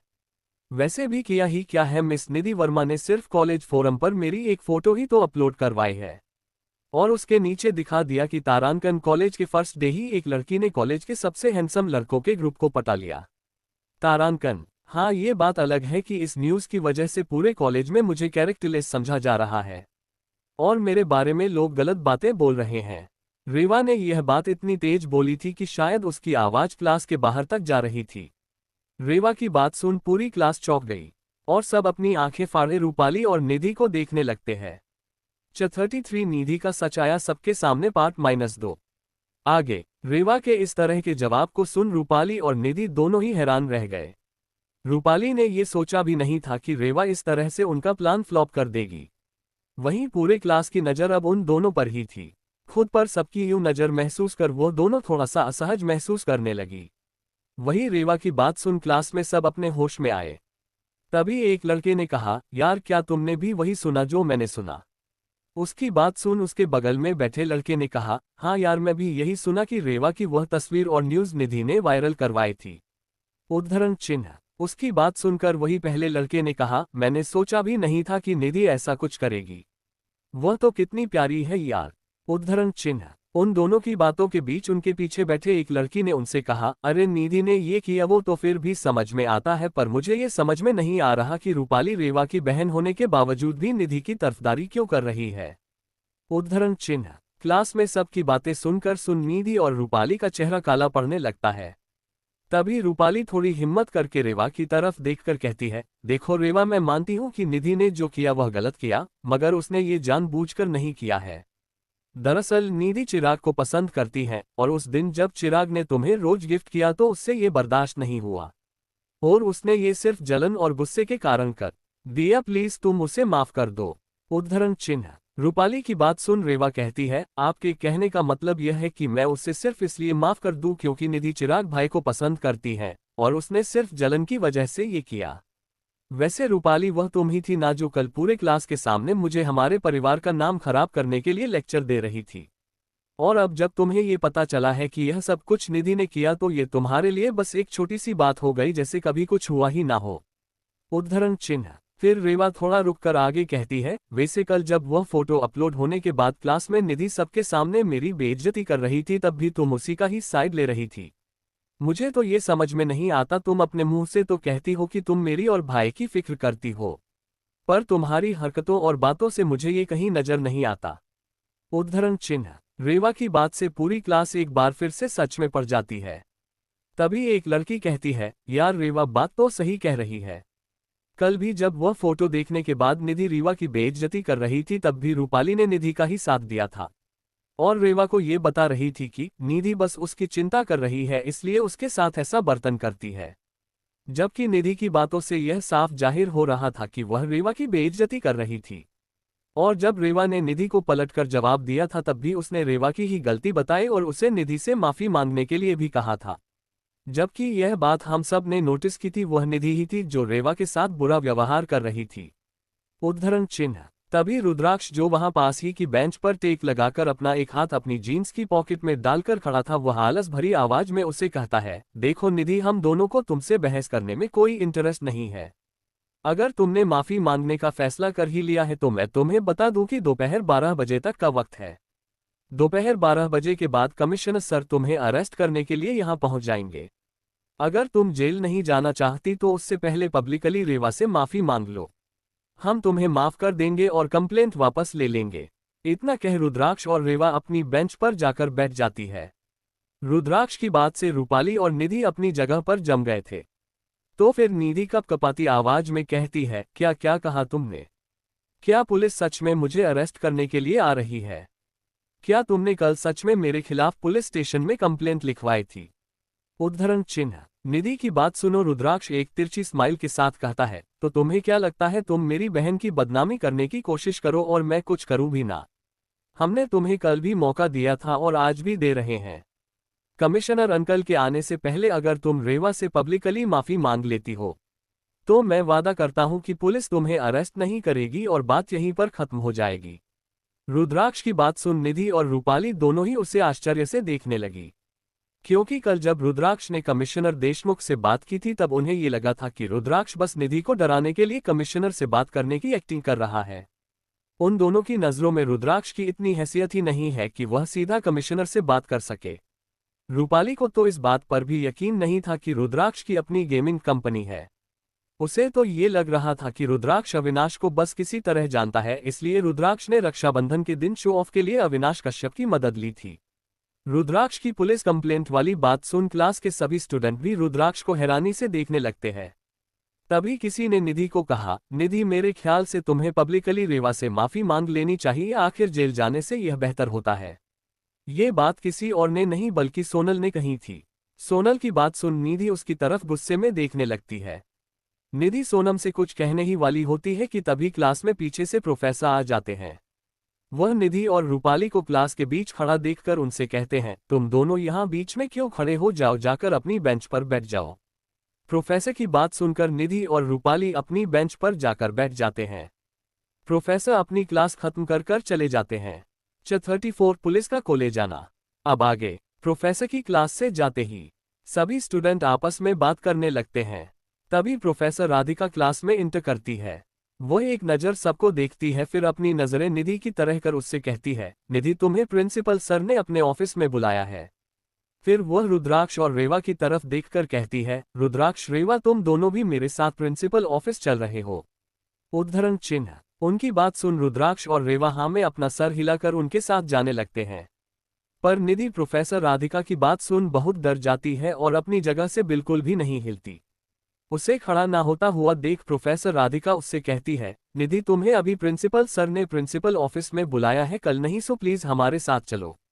उद्धरण चिन्ह। प्रोफेसर राधिका की बात सुन निधि डरते डरते अपनी जगह से खड़ी होती है और उनके साथ जाने लगती है। तभी रूपाली उसका हाथ पकड़कर कहती है, मैं भी तुम्हारे साथ चलती हूँ। रूपाली की बात सुनकर निधि में थोड़ी सी हिम्मत आती है और वह दोनों भी प्रोफेसर राधिका, रुद्राक्ष और रेवा के साथ प्रिंसिपल ऑफिस की तरफ जाने लगते हैं। वैसे तो रूपाली निधि के साथ जाना नहीं चाहती थी, पर उसे डर था कि कहीं निधि सजा से बचने के लिए सबको ये ना बता दे कि उसने ये सब रूपाली के कहने पर किया था। उन सब के क्लास से जाते हैं सभी बच्चे आपस में बात करने लगते हैं और वह अंदाजा लगाने लगते हैं कि अब आगे क्या होगा। प्रिंसिपल ऑफिस में वहीं दूसरी तरफ प्रिंसिपल ऑफिस में प्रिंसिपल सर अपनी चेयर पर बैठे अपना सहला रहे थे। इस वक्त उनके चेहरे पर चिंता साफ देखी जा सकती थी, क्योंकि उनके सामने इस वक्त शहर के पुलिस कमिश्नर देशमुख बैठे हुए थे। कमिश्नर देशमुख ने प्रिंसिपल सर को केस के बारे में सारी डिटेल दे दी थी और उन्होंने निधि को प्रिंसिपल ऑफिस में बुलाने के लिए कहा था कि वह उसे अरेस्ट कर सके, और साथ ही उसने निधि के पेरेंट्स को भी कॉलेज बुलाने के लिए कह दिया था। प्रिंसिपल सर ने भी कविता वर्मा को इन्फॉर्म कर दिया था कि कॉलेज में पुलिस निधि को अरेस्ट करने के लिए आई है। निधि के अरेस्ट होने की बात सुन कविता वर्मा भी जल्द से जल्द कॉलेज पहुंच जाती है, और जब वह कॉलेज में पहुंचती है तब प्रिंसिपल सर निधि को बुलाने के लिए प्रोफेसर राधिका को कहते हैं, और साथ ही उन्होंने प्रोफेसर राधिका को रुद्राक्ष और रेवा को भी बुलाने के लिए कह दिया था। जैसे ही प्रोफेसर राधिका, रुद्राक्ष, रेवा, निधि और रूपाली प्रिंसिपल ऑफिस में इंटर करने वाले होते हैं, तभी उन्हें कविता वर्मा की आवाज सुनाई देती है। वह इस वक्त कमिश्नर देशमुख से कह रही थी, कमिश्नर सर, आपसे जरूर कोई गलतफहमी हुई है। मेरी बेटी ऐसा कुछ कभी कर ही नहीं सकती। आपको शायद पता नहीं होगा कि मैं और मेरी बेटी निधि तो रावत फैमिली का ही एक हिस्सा है। वह तो रेवा को अपनी छोटी बहन की तरह मानती है, वह भला उसके साथ ऐसा क्यों करेगी। उद्धरण चिन्ह। जैसे ही निधि अपनी माँ की आवाज सुनती है, वह तुरंत रोते हुए जाकर उससे लिपट जाती है और कहती है, मोम प्लीज, मुझे जेल नहीं जाना, मुझे बचा लीजिए। निधि को रोता हुआ देख कविता उसे अपने बाहों में समा लेती है और उसके सर पर हाथ पैर कर कहती है, तुम चिंता मत करो बेटा, मोम तुम्हें कुछ नहीं होने देगी। उद्धरण चिन्ह। रूपाली भी निधि के साथ जाकर खड़ी हो जाते हैं और प्रोफेसर राधिका प्रिंसिपल सर के टेबल के पीछे जाकर खड़े हो जाते हैं। वही रुद्राक्ष और रेवा थोड़ा देर से प्रिंसिपल ऑफिस में इंटर होते हैं। वह सीधे दरवाजे के पास से अंदर आते हैं और थोड़ा आगे आकर प्रिंसिपल सर के टेबल के सामने खड़े हो जाते हैं। इस वक्त उनकी एक तरफ कमिश्नर सर और उनकी टीम थी और दूसरी तरफ कविता वर्मा, निधि और रूपाली खड़े थे। रुद्राक्ष और रेवा जैसे ही ऑफिस के अंदर आते हैं, वह सबसे पहले प्रिंसिपल सर को ग्रीट करते हैं, फिर वह कमिश्नर सर की तरफ देखते हैं। फिर वह दोनों अपने चेहरे पर बिना किसी भाव के निधि, रूपाली और कविता वर्मा को देखने लगते हैं। वह ऐसे ही खड़े रहते हैं और कुछ भी नहीं बोलते। उन्हें यूं भावहीन चुपचाप खड़ा देख कविता वर्मा उन्हें गुस्से में रहती है, रुद्राक्ष, रेवा, मैंने सोचा नहीं था कि तुम लोग मेरी बेटी के साथ इतना बुरा बर्ताव करोगे। मेरी बेटी ने तुम लोगों का क्या बिगाड़ा है जो तुम लोग उसे पर इस तरह के झूठे इल्जाम लगा रहे हो। उद्धरण चिन्ह। उनकी बात सुन रुद्राक्ष और रेवा कुछ नहीं कहते, तभी कमिश्नर देशमुख उन्हें सामने आकर कहते हैं, उन दोनों ने आपकी बेटी पर कोई भी झूठा इल्जाम नहीं लगाया है। पुलिस इन्वेस्टिगेशन में यह बात साबित हुई है कि रेवा की फोटो और न्यूज़ कॉलेज फोरम पर अपलोड करने के लिए आपकी बेटी ने किसी को पैसे दिए हैं और उसी ने वह तस्वीर भी भेजी थी, साथ ही न्यूज़ का कैप्शन भी। हमारे पास उसे अकाउंट की डिटेल्स है जिससे वह तस्वीर अपलोड की गई है, और साथ ही उसे अकाउंट होल्डर और आपकी बेटी के चैट रिकॉर्ड्स और आपकी बेटी ने जो पैसे उसे ट्रांसफर किए हैं उसके रिकॉर्ड भी है। तो आप यह नहीं कह सकती कि रुद्राक्ष और रेवा आपकी बेटी को फंसा रहे हैं, जबकि वह आपकी बेटी है जिसने क्राइम किया है। उद्धरण चिन्ह। कमिश्नर देशमुख की बात सुन कविता जी और निधि एक बार के लिए हैरान रह जाते हैं। उन्होंने सोचा नहीं था कि पुलिस वाले इतनी सटीक सबके साथ निधि को अरेस्ट करने के लिए आएंगे। नीति तो उनकी बात सुनकर रोने ही लगते हैं। कविता जी उसे संभालने लगती है। फिर कविता वर्मा रुद्राक्ष और रेवा की तरफ देखकर कहते हैं, रेवा प्लीज ये कंप्लेंट वापस ले लो। देखो, मैं मानती हूँ निधि ने ये गलती की है, पर अगर वह अरेस्ट हो गए तो उसका फ्यूचर खराब हो जाएगा। मैं तुम दोनों को हमेशा से अपने बच्चों की तरह ही मानती आई हूँ, इसलिए प्लीज तुम मेरे खातिर इस बार निधि को माफ कर दो। मैं ध्यान रखूंगी कि वह अगली बार से ऐसा कुछ ना करे।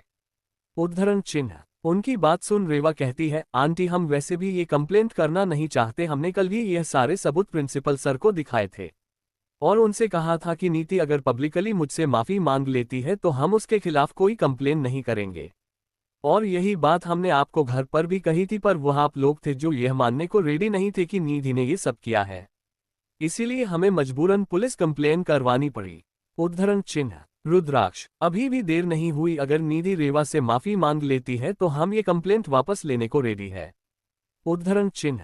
रुद्राक्ष की बात सुन कमिश्नर देशमुख उनसे कहते हैं, रुद्राक्ष क्या तुम सच में यही चाहते हो? इस लड़की ने क्राइम किया है और तुम इसके बदले बस उससे माफी मंगवाना चाहते हो। उद्धरण चिन्ह। कमिश्नर की बात सुन रेवा रहती है, पुलिस अंकल आप तो हमें जानते हैं ना कि हम बात को इतनी आसानी से जाने देने वालों में से नहीं है। नीति हमारी कजिन सिस्टर की बेस्ट फ्रेंड है। इतना ही नहीं, उनकी मॉम को हमारी दादी माँ अपनी बेटी की तरह मानती है। इसीलिए हम बस थोड़ी सी नरमी में परत है।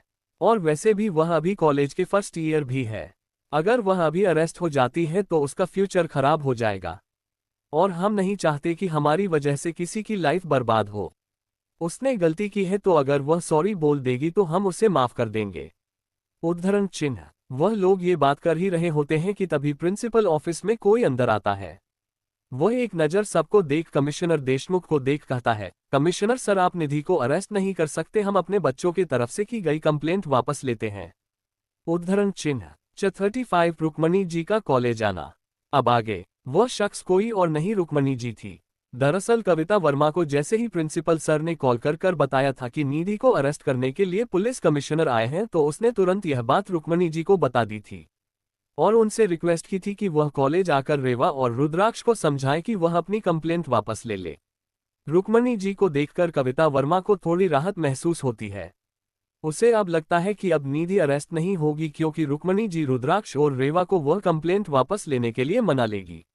रुक्मणी जी को देखकर कमिश्नर देशमुख उन्हें कहते हैं, जी आप कौन हैं माँ जी, और आप रुद्राक्ष की गई कंप्लेंट को वापस लेने की बात क्यों कर रही है?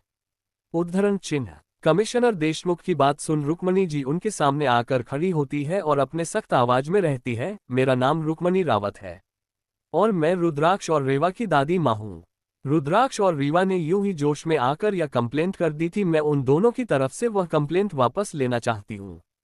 उद्धरण चिन्ह। रुक्मणी जी की बात सुनो कमिश्नर देशमुख एक नज़र रुद्राक्ष और रेवा को देखते हैं, जैसे वह उससे पूछ रहे थे कि क्या वह माँ जी सच कह रही है या नहीं।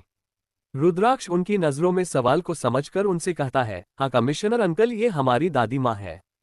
उद्धरण चिन्ह। रुद्राक्ष की बात सुनो कमिश्नर देशमुख एक नज़र रुक्मणी जी को देखते हैं, फिर उन्हें कहते हैं, मुझे माफ कीजिएगा माँ जी, पर मैं आपकी जानकारी के लिए बता दूं कि यह कंप्लेंट सिर्फ रुद्राक्ष और रेवा के कहने पर ही वापस ली जा सकती है, आपके कहने पर नहीं। अगर वह मुझे कंप्लेंट वापस लेने के लिए कहेंगे तो मैं उसे जरूर ले लूंगा। उद्धरण चिन्ह। कमिश्नर देशमुख की बात सुन रुक्मणी जी रुद्राक्ष और रेवा की तरफ देखती हैं। वह ये जानती थी कि ये दोनों बच्चे उसकी बात नहीं मानने वाले, फिर भी वह एक बार निधि के लिए कोशिश कर देखना चाहती थी।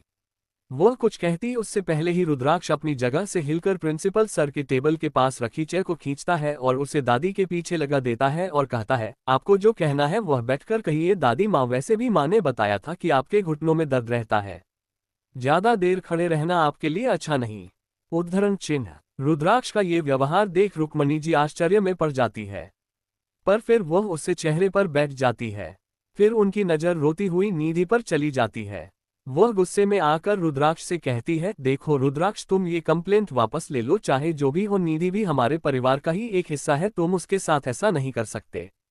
उद्धरण चिन्ह। उनकी बात सुन रुद्राक्ष कहता है, दादी माँ जहां तक मैं जानता हूं निधि वर्मा परिवार की बेटी है और इसलिए वह हमारे परिवार की कोई नहीं, और अगर उसका हमारे परिवार से कोई रिश्ता है भी तो वह सिर्फ दोस्ती का है, परिवार का नहीं। और वैसे भी हमने तो पहले ही कह दिया था अगर वह रेवा से माफी मांग लेती है तो हम पुलिस कंप्लेंट नहीं करेंगे, पर वह तो बार बार इनकार कर रही है तो जाहिर सी बात है हमें पुलिस कंप्लेंट करनी ही थी। उद्धरण चिन्ह। रेवा, दादी माँ हम तो अभी भी कंप्लेंट वापस लेने के लिए तैयार है, बस आप निधि को मना लीजिए कि वह मुझसे माफी मांग ले। उद्धरण चिन्ह। उन दोनों की बात सुनकर रुक्मणी जी से कुछ कहने को ही नहीं बन रहा था, क्योंकि यह बात तो सच थी। रुद्राक्ष और रेवा ने निधि को पहले भी मौका दिया था कि अगर वह रेवा से माफी मांगने की तो वह पुलिस कंप्लेंट नहीं करेंगे। फिर वह निधि की तरफ देखकर कहती है, निधि बेटा चलो यहाँ आओ और रेवा को सॉरी बोल दो, वह तुम्हें माफ कर देगी। उद्धरण चिन्ह। रुक्मणी की चाहती थी कि बात प्रिंसिपल ऑफिस के अंदर ही खत्म हो जाए तो अच्छा है। कविता जी भी उनकी बात समझ जाती है और वह निधि को इशारा करती है कि वह अभी जाकर रेवा को सॉरी बोल दे। निधि भी अपनी माँ की का इशारा समझ जाती है और रेवा के सामने जाकर खड़ी हो जाती है और उससे कहती है, सॉरी रेवा, मैंने जो भी किया उसके लिए मुझे माफ कर दो, मैं प्रॉमिस करती हूँ कि मैं अगली बार से ऐसा कुछ भी नहीं करूँगी। उद्धरण चिन्ह। इससे पहले कि रेवा और रुद्राक्ष कुछ कहते हैं, रुक्मणी जी कहते हैं, देखो अब उसने माफी मांग भी ली, अब तुम लोग ये कंप्लेंट वापस ले लो। उद्धरण चिन्ह। रुक्मणी जी की बात सुन रेवा नाम में अपना सर हिलाकर कहती है, नहीं दादी माँ, बात पब्लिकली माफी मांगने की हुई थी, ना कि अकेले में प्रिंसिपल ऑफिस में। उसने सबके सामने मेरा करैक्टर खराब करने की कोशिश की है तो उसे माफी भी सबके सामने ही मांगनी पड़ेगी। अगर उसने ऐसा नहीं किया तो मैं कंप्लेंट वापस नहीं लेने वाली। उद्धरण चिन्ह। रेवा की बात सुन रुक्मणी जी का चेहरा गुस्से से काला पड़ जाता है, पर वह इस वक्त प्रिंसिपल और पुलिस वालों के सामने रेवा को कुछ भी नहीं कह सकती थी, क्योंकि उसने पहले ही खुद को रेवा और रुद्राक्ष के दादी के तौर पर इंट्रोड्यूस करवाया था, और अब अगर वह किसी दूसरी लड़की का साथ है तो उनकी इमेज खराब होने वाली थी। कविता को भी अब यह एहसास हो गया था कि रेवा और रुद्राक्ष निधि को इतनी आसानी से नहीं जाने देने वाले। निधि को सबके सामने रेवा से माफी मांगनी होगी, इसलिए वह कहती है, निधि तुम लोगों से पब्लिकली माफी मांगने के लिए तैयार है, पर उसके बाद तुम लोग भी अपनी बात से मुकरना मत और यह पुलिस कंप्लेंट वापस ले लेना। उद्धरण चिन्ह। कविता की बात सुनकर कमिश्नर देशमुख कहते हैं, आप इस बात की चिंता मत कीजिए मिसेज कविता वर्मा, रुद्राक्ष और रेवा अपनी बात से पलटने वालों में से नहीं। उद्धरण चिन्ह। कमिश्नर देशमुख की बात सुनकर हर कोई उनकी तरफ देखने लगता है और यह सोचता है कि कमिश्नर देशमुख रुद्राक्ष और रेवा को इतनी अच्छी तरीके से कैसे जानते होंगे। अब निधि भी माफी मांगने के लिए हाँ कर देती है। कुछ देर बाद सभी लोग और स्टूडेंट्स कॉलेज के ऑडिटोरियम में खड़े थे। निधि और प्रिंसिपल सर स्टेज पर खड़े थे, वही रुद्राक्ष, रेवा, रुक्मणी जी, कविता वर्मा और कमिश्नर देशमुख स्टेज के बगल में खड़े थे। वही ऑडिटोरियम कॉलेज के स्टूडेंट से भरा हुआ था। आज के लिए इतना। हाय दोस्तों, मिलते हैं नेक्स्ट चैप्टर में। Thanks for watching guys.